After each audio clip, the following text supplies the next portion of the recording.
Hello বন্ধুরা, আমি জগবন্ধু প্রামাণিক। তোমরা যারা এবছর নিট দিয়েছিলে তো তোমরা সবাই জেনে গেছো হয়তো যে তোমাদের রেজাল্ট আউট হয়ে গেছে। যারা দেখে নিয়েছো খুব ভালো, যারা এখনো দেখোনি সবাই গিয়ে চেক করে নাও নিটের রেজাল্ট। আর নিজেরা নিজেদের মার্কস ভার্সেস র্যাঙ্ক যা এসেছে সবাই এই ভিডিও কমেন্ট সেকশনে জানিও। তবে আমি একটু অ্যানালিসিস করে দেখতে পারবো যে এবছর কত কাট অফ যেতে পারে। তাও আমি অনেক মার্কস ভার্সেস র্যাঙ্ক আমি দেখেছি, সেটা থেকে আমার যে স্পষ্ট ধারণা হচ্ছে সেটা হচ্ছে তোমাদের কাট অফ এবার অনেকটাই কমবে। মানে আমি নিট দিয়েছিলাম 2019-এ, তো 2019-এ যা কাট অফ ছিল তার থেকেও কমবে।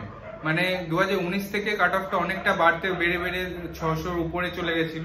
কিন্তু এবার যা বোঝা যাচ্ছে যে নিট 2019-এর আগে যে কাট অফ যেত সেই কাট অফ যেতে পারে।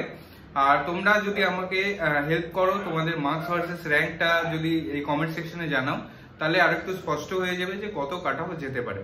ঠিক আছে, সকলকে আর বলছি যাদের 500 অ্যারাউন্ড নাম্বার এসেছে সবাই কিন্তু নিজেদের ইয়েগুলো দেবে, তাহলে আমার এটা করতে সুবিধা হবে। আর তোমাদের ধারণা হয়ে যাবে যে তোমরা এবছর পাবে কি পাবে না।